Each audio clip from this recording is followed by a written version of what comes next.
தேர்தல் முடிவுகள் வந்திருக்கு. கிட்டத்தட்ட 1.25 லட்சம் வாக்குகள் டிஎம்கே மட்டுமே வாங்கியிருக்கு. ஸோ இந்த முடிவுகளில் பார்க்கும்போது அதிமுகவுடைய ஓட்ஸ் எல்லாமே டிஎம்கேக்கு வந்திருக்குன்னு நம்ம புரிஞ்சுக்கலாமா?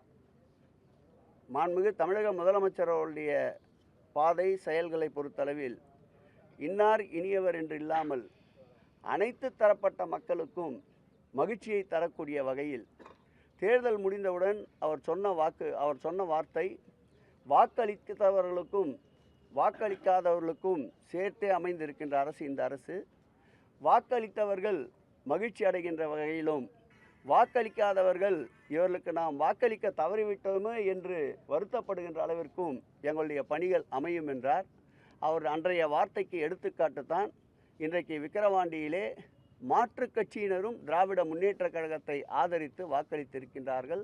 அவருடைய மக்கள் நல திட்டங்களால் இன்றைக்கு மக்கள் நல முதல்வர் என்ற ஒரு மகத்தான பெயரோடு ஒன்றியமே திரும்பி பார்க்கின்ற அளவில் ஒரு வலுவான தலைவராக, இந்தியா கூட்டணியினுடைய வலிமை மிக்க தலைவராக தமிழகத்திலே அமைந்திருக்கின்ற அவர் தலைமையிலே அமைந்திருக்கின்ற கூட்டணியை சிந்தாமல் சிதறாமல் கிட்டத்தட்ட 7 ஆண்டுகளுக்கு மேலாக ஒருங்கிணைத்து நடத்தி வருகின்ற ஒரு அரசியல் தீர்க்கதரிசியாக இன்றைக்கு மக்கள் முழுவதுமாக ஏற்றுக்கொண்டிருக்கின்ற, மக்கள் இதயங்களிலே நீக்கமர நிறைந்திருக்கின்ற ஒரு தலைவர். அந்த தலைவரால் கிடைக்கப்பட்ட வெற்றியாக இந்த வெற்றியை நாங்கள் கொண்டாடி கொண்டிருக்கின்றோம்.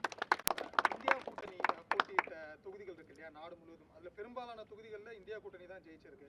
எதிர்க்கட்சிகள் 1-2 தொகுதிகள் மட்டும் தான் இடைத்தேர்தலில் ஜெயிச்சிருக்கு. இதுதான் இன்றைய நிலைமை, ஒன்றியத்திலே நிலவுகின்ற நிலைமை.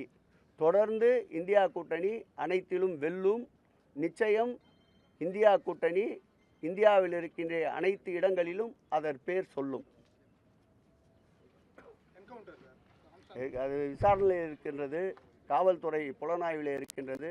இன்னார் இனியவர் என்று இல்லாமல் தவறு யார் செய்திருந்தாலும் அவர்கள் மீது கடுமையான நடவடிக்கை எடுக்கப்படும். குற்றவாளிகள் சட்டத்தின் முன் நிறுத்தப்பட்டு தண்டனை பெற்று தருவோம் என்று முதலமைச்சர் கூறியிருக்கின்றார்.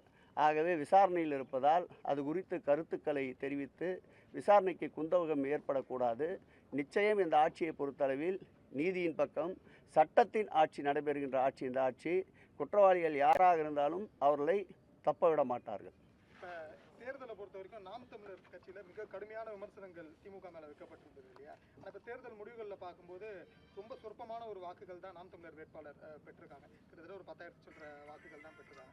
இது எதை இன்னும் அடுத்தடுத்த தேர்தலில் அவர் வாய்க்கொழுப்பிற்கு மக்கள் இன்னும் அதிகமான பாடத்தை கற்பிக்க தயாராக இருக்கின்றார்கள்.